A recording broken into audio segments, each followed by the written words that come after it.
गौतम बुद्ध का नाम सुनते ही उस समय के संकीर्ण और कट्टर धार्मिक लोगों के भीतर एक अजीब सा भय पैदा हो जाता था। उनके लिए बुद्ध सिर्फ एक व्यक्ति नहीं थे, बल्कि एक ऐसी आग थे जो सदियों पुरानी मान्यताओं को जला सकती थी। बुद्ध का नाम ही विद्रोह का प्रतीक बन चुका था। जहां भी उनकी चर्चा होती वहां परंपराओं की नींव हिलने लगती। इसीलिए ऐसे लोग स्वयं तो बुद्ध से दूर रहते ही थे, लेकिन अपने बच्चों को भी उनसे दूर रखने की पूरी कोशिश करते थे। उन्हें सबसे ज्यादा डर युवाओं और बच्चों को लेकर था, क्योंकि बच्चे अभी पूरी तरह समाज के रंग में रंगे नहीं थे। उनका मन अभी भी साफ था, सरल था और सत्य को पहचानने की क्षमता रखता था। माँ बाप अपने बच्चों से कहते थे, कभी बुद्ध के पास मत जाना, उनकी बात मत सुनना, यहां तक कि अगर रास्ते में बुद्ध या उनके भिक्षु मिल जाएं तो उन्हें प्रणाम भी मत करना। उन्होंने बच्चों से कस्में तक खिलवा रखी थी। उन्हें डर था कि अगर एक बार भी बुद्ध की बात कानों में पड़ गई तो बच्चे बदल जाएंगे, लेकिन सत्य को हमेशा रोका नहीं जा सकता।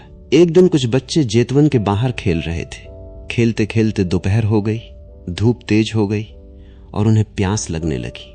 पास में ही जेतवन था जहां बुद्ध अपने भिक्षुओं के साथ ठहरे हुए थे। बच्चे अपने माता पिता की सारी चेतावनियां भूल गए और पानी की तलाश में जेतवन के भीतर चले गए। उन्हें क्या पता था कि वे सिर्फ पानी खोजने नहीं जा रहे, बल्कि उनके जीवन की दिशा बदलने वाली थी। संयोग ऐसा हुआ कि सामने स्वयं गौतम बुद्ध बैठे थे, वृक्ष के नीचे शांत, स्थिर, जैसे कोई गहरी झील हो जिसमें कोई हलचल ना हो। बुद्ध ने बच्चों को अपने पास बुलाया, उन्हें पानी पिलाया, लेकिन सिर्फ पानी ही नहीं, उनके भीतर कुछ और भी उतरने लगा। बुद्ध का प्रेम, उनकी करुणा, उनकी शांति। बच्चों ने ऐसा अनुभव पहले कभी नहीं किया था।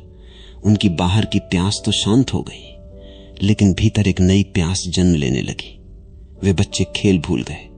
वे वहीं बुद्ध के पास बैठे रहे। घंटों बीत गए, लेकिन उन्हें समय का एहसास ही नहीं हुआ।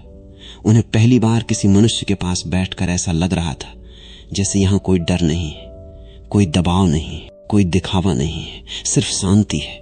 बुद्ध का चेहरा, उनकी आंखें, उनका मौन, सब कुछ बच्चों के हृदय को छू रहा था। और यही वो चीज थी जिससे ब्राह्मण और धर्मगुरु डरते थे। उन्हें डर था कि अगर किसी ने सचमुच बुद्ध को महसूस कर लिया तो फिर वो पुरानी मान्यताओं में वापस नहीं लौट पाएगा, क्योंकि बुद्ध लोगों को अंधविश्वास नहीं देते थे, वे लोगों को सोचने की हिम्मत देते थे। और जिस दिन मनुष्य स्वयं सोचने लगे, उस दिन डर पर खड़े सारे ढांचे टूटने लगते हैं। धीरे धीरे वे बच्चे रोज जेतवन आने लगे। अब ये सिर्फ प्यास बुझाने की बात नहीं रही थी, उनके भीतर कुछ जाग चुका था। वे बुद्ध के पास बैठते, उन्हें सुनते और कई बार बिना कुछ समझे भी सिर्फ उन्हें देखते रहते, क्योंकि कुछ बातें शब्दों से नहीं समझी जाती, उन्हें सिर्फ महसूस किया जाता है। बुद्ध के पास बैठते ही बच्चों को एक अजीब सी शांति घेर लेती थी। उनका मन शांत हो जाता, जैसे भीतर का शोर अचानक रुक गया हो। धीरे धीरे वे ध्यान में भी बैठने लगे। किसी ने उन्हें मजबूर नहीं किया था, किसी ने नियम नहीं बताए थे, लेकिन बुद्ध के पास रहकर ध्यान अपने आप घटने लगता था। उनकी सरल श्रद्धा देखने जैसी थी। यही सबसे बड़ा अंतर था। बच्चों के भीतर अभी संदेह पैदा नहीं हुआ था, उनका मन अभी समाज की चालाकियों से भरा नहीं था। वे सीधे थे, इसलिए सत्य को महसूस कर पा रहे थे। लेकिन बड़े लोग, वे डरते थे, क्योंकि धर्म के नाम पर उन्होंने बहुत कुछ सिर्फ मान रखा था, जाना नहीं था। जो व्यक्ति सत्य को जानता है वो कभी डरता नहीं। डर हमेशा वहीं पैदा होता है जहां भीतर कहीं ना कहीं झूठ छिपा हो। इसीलिए समाज के कट्टर लोग बच्चों से कहते थे, दूसरों की बातें मत सुनो, बुद्ध के पास मत जाना, उनकी हवा भी मत लगने देना। अब सोचिए, अगर आपके पास सच है तो आपको डर कैसा? अगर आपका धर्म सत्य पर खड़ा है तो कोई बुद्ध उसे हिला कैसे सकता है? लेकिन समस्या यही थी, लोगों ने धर्म को अनुभव से नहीं, सिर्फ परंपरा से पकड़ा हुआ था। बुद्ध बार बार कहते थे, सत्य को खुद जानो, किसी किताब के भरोसे मत जियो, किसी परंपरा को आंख बंद करके मत मानो। और यही बात सबसे खतरनाक थी, क्योंकि जिस समाज की नींव अंधविश्वास पर टिकी हो, वो सवाल पूछने वाले इंसान से हमेशा डरता है। बुद्ध लोगों को विद्रोह सिखा रहे थे, समाज के खिलाफ नहीं, झूठ के खिलाफ। वे कह रहे थे कि धर्म कोई परंपरा नहीं है, धर्म कोई जाति नहीं है, धर्म कोई मंदिर या कर्मकांड नहीं है, धर्म तो एक खोज है, अपने भीतर सत्य को खोजने की यात्रा। लेकिन जो लोग वर्षों से सिर्फ परंपराओं को ढो रहे थे, उन्हें यह बात जहर जैसी लगती थी। उन्हें लगने लगा कि अगर बच्चे बुद्ध के पास जाते रहें तो वे सवाल पूछना शुरू कर देंगे, और जिस दिन नई पीढ़ी सवाल पूछने लगे उस दिन पुरानी सत्ता ज्यादा देर टिक नहीं सकती। यही कारण था कि बुद्ध के विरोध में सिर्फ एक धर्म के लोग नहीं थे, हर संप्रदाय उनसे डरता था, क्योंकि बुद्ध किसी एक धर्म के खिलाफ नहीं थे। वे हर उस चीज के खिलाफ थे जो मनुष्य को अंधा बना दे। वे कहते थे, उधार की मान्यताओं से मत जियो, खुद अनुभव करो। और यही बात सदियों से लोगों को डरा रही थी। अब उन बच्चों के घरों तक ये बात पहुंच चुकी थी। लोगों को खबर लग गई थी कि उनके बच्चे रोज बुद्ध के पास जा रहे हैं। माँ बाप घबरा गए। उन्हें लगा जैसे कोई उनके बच्चों को उनसे छीन रहा हो। पंडितों और धर्मगुरुओं ने बच्चों को समझाना शुरू किया। उन्हें डराया गया, डांटा गया, लालच दिया गया। कभी कहा गया, बुद्ध तुम्हें भटका देंगे। कभी कहा गया, अगर तुम वहां गए तो पाप लगेगा। और कभी कहा गया, तुम अपने धर्म से गिर जाओगे। हर तरीका अपनाया गया। लेकिन एक समस्या थी। जिस बच्चे ने एक बार बुद्ध की आंखों में वो शांति देख ली हो, उसे फिर डराकर रोकना आसान नहीं था। बुद्ध ने बच्चों को कोई नया धर्म नहीं दिया था, उन्होंने सिर्फ उन्हें प्रेम दिया था, और प्रेम का प्रभाव सबसे गहरा होता है। बच्चे फिर भी जेतवन जाते रहे। अब वे सिर्फ बैठते नहीं थे, वे बुद्ध को सुनते भी थे। बुद्ध उन्हें कठिन शास्त्र नहीं समझाते थे, वे सिर्फ सरल बातें कहते थे।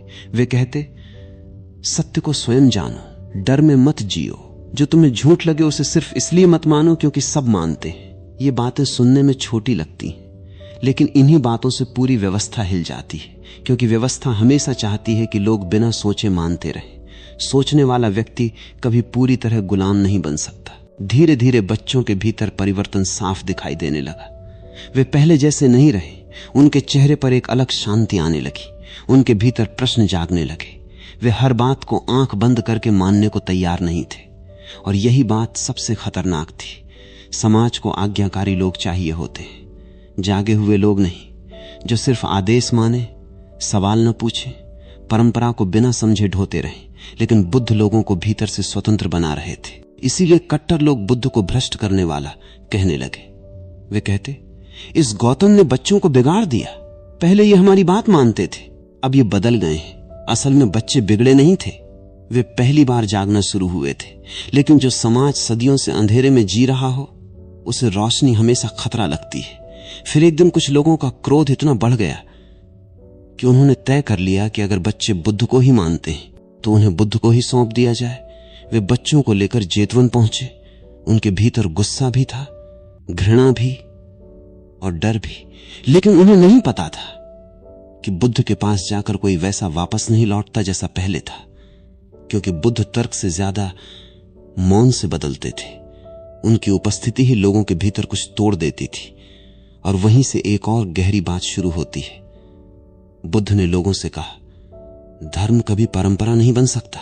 यह बात उस समय के पूरे धार्मिक ढांचे पर सीधी चोट थी, क्योंकि लोग धर्म को जी नहीं रहे थे, सिर्फ ढो रहे थे। बुद्ध कहते थे, परंपरा उस रास्ते की धूल है जिस पर कभी कोई सत्य तक पहुंचा था, लेकिन धूल को पकड़ लेने से कोई सत्य तक नहीं पहुंचता। जिस तरह किसी व्यक्ति के चले जाने के बाद उसके पैरों के निशान रह जाते हैं, लेकिन वे निशान स्वयं व्यक्ति नहीं होते, उसी तरह धर्म की परंपराएं सिर्फ निशान हैं, सत्य नहीं। और यही बात ब्राह्मणों और धर्मगुरुओं को सबसे ज्यादा डरा रही थी, क्योंकि अगर लोग ये समझ गए तो फिर वे सिर्फ जन्म के आधार पर किसी को ऊंचा नहीं मानेंगे, सिर्फ किताबों के आधार पर किसी को ज्ञानी नहीं मानेंगे। वे खुद सत्य की खोज पर निकल पड़ेंगे, और जिस दिन मनुष्य खुद खोजने लगे, उस दिन दूसरों का उस पर नियंत्रण खत्म होने लगता है।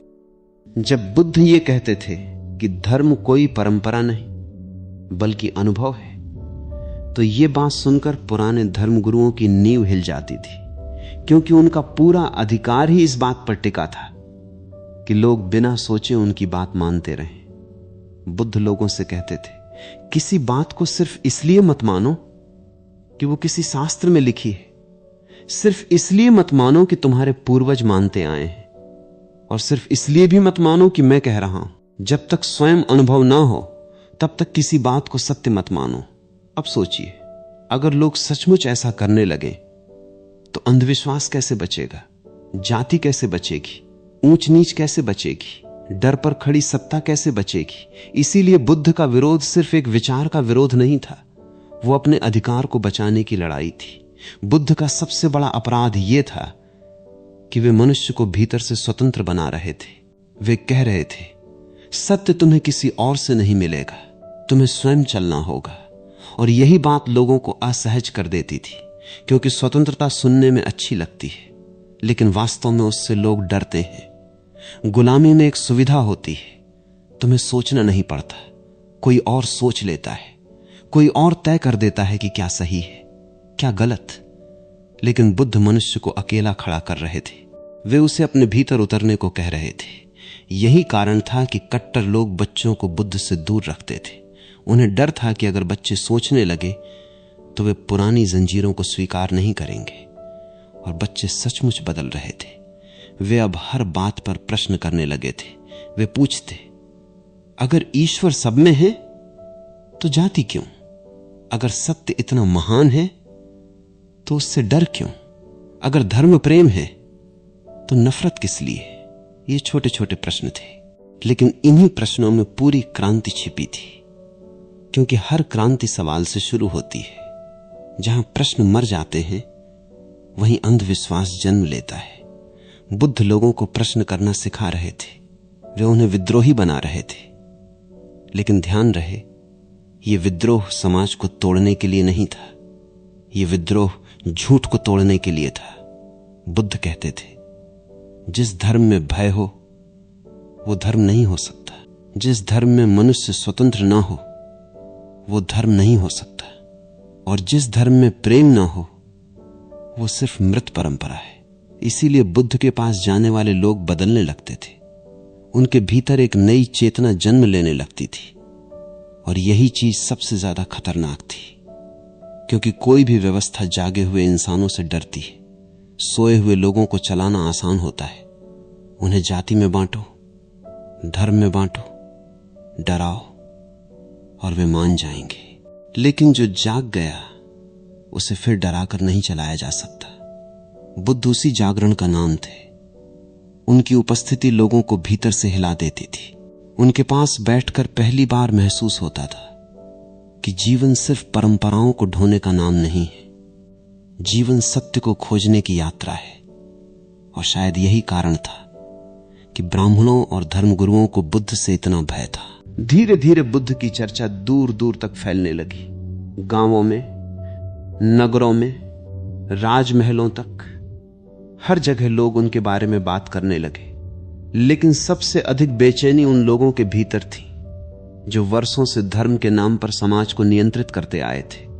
क्योंकि बुद्ध ने पहली बार यह साहस किया था कि उन्होंने मनुष्य को जाति से ऊपर खड़ा कर दिया। उस समय समाज जन्म के आधार पर बंटा हुआ था। किसी का सम्मान उसके कर्म से नहीं, उसकी जाति से तय होता था। अगर कोई ब्राह्मण घर में पैदा हुआ है तो वो ऊंचा है, और अगर कोई शूद्र घर में पैदा हुआ है तो वो नीचा है, चाहे उसके भीतर कितनी ही प्रतिभा क्यों ना हो। लेकिन बुद्ध ने इस पूरी सोच को ही चुनौती दे दी। वे कहते थे, मनुष्य जन्म से नहीं, अपने कर्म और चेतना से महान बनता है। अब यह बात साधारण नहीं थी, क्योंकि अगर समाज ये मान लेता तो सदियों पुरानी व्यवस्था टूट जाती। पहली बार एक शूद्र भी यह सोच सकता था कि वो भी सत्य को जान सकता है, वो भी ध्यान कर सकता है, वो भी बुद्धत्व को प्राप्त कर सकता है। और यही सबसे बड़ा खतरा था, क्योंकि जहां बराबरी आती है वहां विशेष अधिकार खत्म होने लगते हैं। बुद्ध ने कभी किसी जाति से घृणा नहीं की, लेकिन उन्होंने हर उस झूठ का विरोध किया जो मनुष्य को छोटा या बड़ा साबित करता था। वे कहते थे, जिसके भीतर करुणा है वही श्रेष्ठ है, जिसके भीतर जागरूकता है वही ब्राह्मण है। अब ये बात उन लोगों को कैसे स्वीकार होती जो जन्म के आधार पर सम्मान चाहते थे। इसलिए बुद्ध के खिलाफ धीरे धीरे एक माहौल बनाया जाने लगा। लोगों से कहा गया, बुद्ध खतरनाक हैं, वे परंपरा तोड़ रहे हैं, वे युवाओं को बिगाड़ रहे हैं। लेकिन सच कुछ और था। बुद्ध युवाओं को बिगाड़ नहीं रहे थे, वे उन्हें पहली बार स्वतंत्र सोच दे रहे थे। और स्वतंत्र मन हमेशा खतरनाक लगता है उन लोगों को जो दूसरों पर नियंत्रण रखना चाहते हैं। यही कारण था कि सबसे ज्यादा युवा बुद्ध की ओर आकर्षित हो रहे थे, क्योंकि युवाओं के भीतर अभी भी साहस बचा होता है। वे नई बात सुन सकते हैं, पुरानी दीवारों को तोड़ सकते हैं, जबकि बूढ़ा मन अक्सर डर जाता है। उसे लगता है पूरी जिंदगी जिस बात को सच माना, अगर वही झूठ निकली तो। इसीलिए उम्र बढ़ने के साथ बहुत से लोग सत्य नहीं, सिर्फ सुरक्षा चाहते हैं। वे वही मानते रहना चाहते हैं जिसे हमेशा से मानते आए हैं, भले ही भीतर कहीं उन्हें पता हो कि वो सत्य नहीं है। बुद्ध इसी झूठी सुरक्षा को तोड़ रहे थे। वे लोगों से कह रहे थे, अगर तुम्हारी मान्यता सत्य है तो प्रश्नों से डर कैसा? और अगर प्रश्न सुनते ही तुम्हारा विश्वास हिल जाता है तो समझ लो कि भीतर कहीं संदेह पहले से मौजूद है। यही कारण था कि लोग बच्चों को बुद्ध की हवा तक से दूर रखते थे। उन्हें डर था कि अगर एक बार भी बच्चे बुद्ध के संपर्क में आ गए तो फिर पुरानी जंजीरें कमजोर पड़ जाएंगी, क्योंकि बुद्ध सिर्फ बातें नहीं करते थे, उनकी मौजूदगी ही परिवर्तन थी। उनके पास बैठकर लोगों को पहली बार महसूस होता था कि जीवन डर में जीने के लिए नहीं मिला, जीवन जागने के लिए मिला है। और यही जागरण हर उस व्यवस्था का सबसे बड़ा दुश्मन होता है जो अंधे अनुसरण पर टिकी हो। बुद्ध बार बार एक ही बात कहते थे, मनुष्य को सत्य तक पहुंचने के लिए किसी मध्यस्थ की जरूरत नहीं है। और यही बात सबसे खतरनाक थी, क्योंकि सदियों से लोगों को यह सिखाया गया था कि ईश्वर तक पहुंचने के लिए किसी पुरोहित की जरूरत है, किसी कर्मकांड की जरूरत है, किसी विशेष जाति की जरूरत है। लेकिन बुद्ध ने इन सब के बीच खड़ी दीवार को तोड़ दिया। उन्होंने कहा, अगर तुम्हारे भीतर जागरूकता है तो सत्य तुमसे दूर नहीं। अब सोचिए, जिस व्यवस्था की पूरी ताकत ही इस बात पर टिकी हो कि लोग खुद को कमजोर समझते रहें, वो बुद्ध को कैसे स्वीकार करती? बुद्ध लोगों को निर्भर नहीं, स्वतंत्र बना रहे थे। वे कह रहे थे, किसी और के अनुभव को मत पकड़ो, खुद जानो, खुद देखो, खुद अनुभव करो। यही कारण था कि बुद्ध का धर्म भीड़ का धर्म नहीं था, वो जागे हुए लोगों का मार्ग था। और जागना आसान नहीं होता, क्योंकि जागने का अर्थ है हर झूठ को पहचानना, हर डर को देखना, हर नकली सहारे को छोड़ना। इसीलिए बहुत लोग बुद्ध से प्रभावित तो होते थे, लेकिन उनके मार्ग पर चलने का साहस नहीं कर पाते थे। सत्य हमेशा आकर्षित करता है, लेकिन बदलने का साहस बहुत कम लोगों में होता है। बुद्ध के पास आने वाले बहुत से लोग भीतर से कांप उठते थे, क्योंकि पहली बार कोई उनसे कह रहा था, अपने जीवन की जिम्मेदारी खुद लो। ये बात सुनने में छोटी लगती है, लेकिन यही सबसे बड़ी क्रांति है। जो व्यक्ति अपनी जिम्मेदारी खुद ले लेता है, उसे फिर कोई गुलाम नहीं बना सकता। इसीलिए बुद्ध का प्रभाव धीरे धीरे युवाओं में आग की तरह फैलने लगा। लोग उनके पास सिर्फ ज्ञान सुनने नहीं आते थे, वे अपने भीतर कुछ बदलता हुआ महसूस करते थे। कई लोग पहली बार जीवन में शांत होते थे, कई पहली बार बिना डर के सोच पाते थे, कई पहली बार महसूस करते थे कि धर्म भय नहीं, मुक्ति है। लेकिन दूसरी तरफ समाज के कट्टर लोग और ज्यादा बेचैन होते जा रहे थे। उन्हें लग रहा था कि अगर ये ऐसे ही चलता रहा तो लोग मंदिरों से ज्यादा ध्यान को महत्व देने लगेंगे, जाति से ज्यादा चेतना को महत्व देने लगेंगे, कर्मकांड से ज्यादा अनुभव को महत्व देने लगेंगे। और जिस दिन ऐसा हुआ, उस दिन पुरानी सत्ता अपने आप गिरने लगेंगी। इसीलिए बुद्ध को रोकने की कोशिशें बढ़ने लगी। कभी उनके खिलाफ अफवाहें फैलाई गईं, कभी उन्हें समाज विरोधी कहा गया, कभी कहा गया कि वे युवाओं को भटका रहे हैं। लेकिन बुद्ध ने कभी क्रोध से उत्तर नहीं दिया। यही उनकी सबसे बड़ी शक्ति थी। जो व्यक्ति भीतर से शांत हो जाता है, उसे अपमान भी हिला नहीं पाता। बुद्ध विरोध करने वालों से भी घृणा नहीं करते थे। वे जानते थे कि जो व्यक्ति डर में जी रहा है, वही सबसे ज्यादा हिंसक हो जाता है। और वास्तव में ब्राह्मणों का सबसे बड़ा डर यही था। उन्हें डर था कि अगर लोगों ने सचमुच अपने भीतर देखना शुरू कर दिया तो फिर वे किसी के कहने पर नहीं चलेंगे। वे खुद निर्णय लेंगे, खुद सत्य खोजेंगे, खुद जीवन जिएंगे। और जिस दिन मनुष्य खुद जीना सीख जाए, उस दिन उसके ऊपर नियंत्रण खत्म हो जाता है। यही कारण था कि बुद्ध सिर्फ एक साधु नहीं थे, वे एक जीवित क्रांति थे। एक ऐसी क्रांति जो तलवार से नहीं, जागरूकता से जन्म लेती है।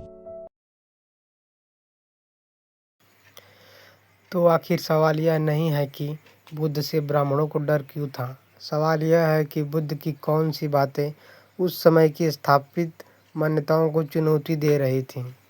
बुद्ध ने कहा, मनुष्य की महानता जन्म से नहीं, उसके कर्म और आचरण से होती है। शायद यही विचार सबसे बड़ा बदलाव लेकर आया। आपको क्या लगता है, बुद्ध की शिक्षाओं से उस समय की सामाजिक व्यवस्था को सबसे बड़ी चुनौती किस बात से मिली? अपनी राय कमेंट में ज़रूर बताइए। धन्यवाद।